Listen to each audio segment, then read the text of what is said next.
Vamos a la cultura Paracas, famosa por sus trepanaciones y mantos. La cultura Paracas fue descubierta por el padre de la arqueología peruana, Julio César Tello, en 1925. Surgió a finales del formativo superior u horizonte temprano, entre los años 600 a.C. y 200 después de Cristo, coincidiendo con el ocaso de la cultura chavín. Se originó en la costa del sur, dominando desde el Valle de Cañete, en Lima, hasta el Valle del Yauca, en el norte de Arequipa, teniendo a Ica como centro cultural. El nombre de esta importante cultura se debe a que los restos de cerámica, tejidos y tumbas principales fueron encontrados en la península de Paracas, en el cementerio Cerro Colorado. Fue una sociedad clasista, con diversos centros ceremoniales con pirámides truncas y patios hundidos, entre los cuales encontramos a la Huaca Soto o la Huaca Santa Rosa, en Chincha. Como toda sociedad teocrática, y además muy influenciada por la cultura chavín, la figura predominante era la del sacerdote, quien se encontraba al servicio del dios Con o dios oculado, hacia quien los agricultores y pescadores ofrecían sus ofrendas y trabajos. Debido a las diferencias encontradas en los entierros de los muertos, Julio César Tello estableció dos fases o épocas históricas. Llamó a la primera Paracas Cavernas, porque enterraban a sus muertos dentro de tumbas excavadas de manera vertical en el suelo, que se ensanchaban antes de alcanzar el piso, lo que les daba una forma de copa invertida. Las tumbas de este periodo fueron encontradas en el Cerro Colorado, lugar situado a 18 kilómetros al sur de Pisco. Su centro de influencia fue la población fortificada de Tajahuana, a orillas del río Ica, en Ocucaje. Los cuerpos estaban envueltos en tejidos y presentaban cráneos con deformación artificial y trepanaciones. Al principio rendían culto a un ser ocular, un personaje sin cuerpo, con solo ojos y boca. Después, este ser adquirió la forma de un personaje temible que portaba un cuchillo y una cabeza trofeo en sus manos. La segunda fase fue denominada Paracas Necrópolis, ya que los cementerios descubiertos en Huaricayán y Cabeza Larga eran rectangulares y más sofisticados, divididos en varios compartimentos o cámaras subterráneas que simulan una ciudad de muertos. Aquí, los pobladores enterraban a los integrantes de la casta dominante, como los sacerdotes militares. Esta división de la cultura Paracas se aceptó durante mucho tiempo, hasta que las últimas investigaciones han concluido que la denominada Paracas Necrópolis pertenece en realidad a otra tradición cultural, la cultura topará. Los fardos funerarios encontrados muestran la habilidad de los paracas para enterrar a sus muertos, a quienes realizaban previamente la momificación y sometían al cadáver a fuego lento con el objetivo de disminuir su tamaño. Luego, los envolvían en telas finamente bordadas junto con alimentos y adornos de oro y piezas de cerámica. Los cadáveres se encontraban de cuclillas, desnudos, con brazos y piernas fuertemente flexionados dentro de una cesta. Eran envueltos con capas de telas simples y grandes, confeccionadas de algodón con ofrendas en su interior. Estas telas, bordadas y cosidas, se encontraban cubriendo la parte exterior del fardo y su calidad dependía de la clase social del fallecido. Dentro de sus aportes culturales más importantes encontramos a la textilería, la medicina, la cirugía y cerámica. Sus mantos, considerados los mejores de América, se hicieron a base de algodón, lana de camélido y fibras vegetales para obtener una hermosa combinación de colores. Sus representaciones fueron casi siempre seres mitológicos y figuras geométricas. En el ámbito de la cirugía y medicina, encontramos a las trepanaciones craneanas, para lo cual se usaban fresas de obsidiana, tumis o cuchillos con filo en formas de media luna, bisturís y pinzas. Se perforaba el cráneo con la fresa de obsidiana y se raspaba o excavaba el hueso dañado con el cuchillo. Luego se obturaba la abertura con planchas de oro o de calabaza. Esto permitía que la operación cicatrice sin ningún problema. Muchos cráneos con señales de trepanación nos indican que las personas sobrevivían a esta práctica. También se realizaban deformaciones en los cráneos de los nobles paracas, para diferenciarse de la población común. Esta práctica se realizaba en la élite desde muy temprana edad con la ayuda de tablillas, soguillas y aparatos especiales. En cuanto a la cerámica, esta era polícroma, con un estilo definido, escultural y esférico con la forma de una calabaza con dos picos y un azapuente. Sus representaciones eran felínicas, de peces, aves y serpientes, gracias a la influencia chavín. En su etapa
Paracas se originó en el departamento de Ica, en una zona seca y desértica.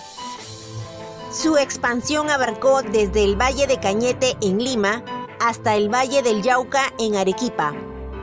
Se desarrolló entre los años 700 a.C. al 400 después de Cristo. Fue descubierta en 1925 por Julio Cetello. Paracas se desarrolló en el Horizonte temprano. Recibió la influencia de la cultura chavín en la forma de gobierno y la religión. La población Paracas estuvo dividida en 3 clases sociales.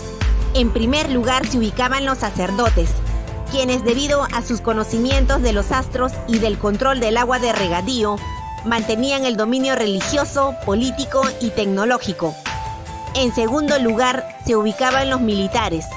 Ellos eran los encargados de la defensa y expansión del territorio. Por último, se ubicaba el pueblo, conformado por los campesinos y artesanos. Los campesinos aceptaban todo lo que decían los sacerdotes por temor al castigo de los dioses si no obedecían.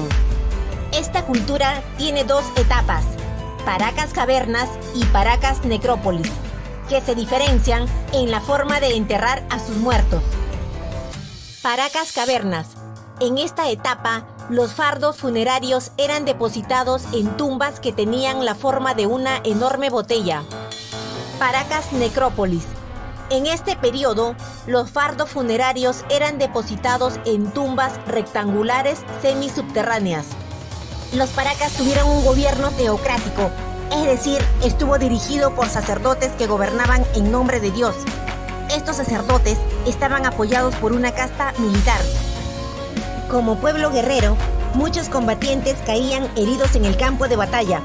En tal sentido, los Paracas lograron especializarse en la técnica de trepanaciones craneanas. La trepanación craneana era una operación de cirugía que consistía en extraer el pedazo de hueso dañado y reemplazarlo por una plancha de metal. Para anestesiar al paciente, se le hacía beber chicha y masticar hoja de coca hasta que se quedaba dormido. Es allí cuando se procedía con la operación. Los materiales utilizados para las trepanaciones craneanas fueron cuchillos de obsidiana, bisturí, algodón, gasas, pinzas y vendas. Con fines estéticos y para diferenciar a la élite de la multitud, los Paracas practicaron la deformación craneana, que consistía en alargarse la cabeza utilizando tablillas y soguillas desde niños. Los fardos funerarios fueron grandes envolturas de mantos y telas que contenían en su interior el cadáver sentado de cuclillas junto a ofrendas. Los Paracas creían que al morir, las personas pasaban a otra vida. Para llegar a la otra vida, debían volver a la posición en que vinieron al mundo, es decir, en cuclillas o posición fetal. Por eso las momias Paracas han sido enterradas en esa posición. La máxima expresión del arte textil son los mantos Paracas. Los mantos Paracas fueron telas envoltorias con que se hacían los fardos funerarios. Eran confeccionados con hilos de algodón y lana, decorados con plumas de aves, hilos de oro, pelos de murciélagos y cabellos humanos. Fueron pintados con 180 tonalidades diferentes que se obtuvieron combinando los colores rojo, azul, amarillo, verde y negro. El clima seco del desierto ha hecho que los colores del teñido conserven su belleza y parezcan de reciente fabricación. Los Paracas practicaron la técnica de momificación, proceso que consistía en preservar el cadáver para evitar su putrefacción. La momificación tenía el siguiente procedimiento. Al cadáver primero se le extraían los intestinos, las vísceras, el corazón y la masa encefálica del cerebro. Luego, al cadáver se le realizaban incisiones en las extremidades superiores e inferiores para extraer los músculos. Seguidamente, se colocaban en los ojos tapones de algodón. A continuación, se introducía en el cadáver cal, ají molido, sal, flor de muña en polvo y otros ingredientes. Posteriormente colocaban al cadáver en posición de cuclillas y lo sometían a fuego lento con el objeto de disminuir su tamaño. Por último, se colocaba el cadáver en una canasta de junco y se envolvía con diferentes mantos, formando así un fardo funerario. Sus dioses fueron el dios de los báculos, adoptado en la cultura chavín, dios oculado o también llamado dios Con. Fue la principal divinidad, considerado como el dios creador del mundo. Lo representaban volando, con máscara felínica, pies replegados, portando un báculo, alimentos y cabezas trofeo. En otras imágenes aparece con la cabeza y ojos prominentes. Tecnología agrícola. Para hacer frente a un medio árido, los paracas utilizaron el sistema de chacras hundidas, que consistía en cavar profundas pozas hasta encontrar la humedad y sembrar. También construyeron canales de irrigación para llevar el agua de los ríos a los campos. En arquitectura, utilizaron la piedra, quincha y adobe. Entre sus construcciones destacan Tajahuana, Ocucaje y Topará. La cerámica fue polícroma, de forma globular, con 2 picos y un azapuente. Sus motivos fueron diversos. Destacan los felinos, peces, aves, serpientes, lo que refleja la influencia de la cultura chavín.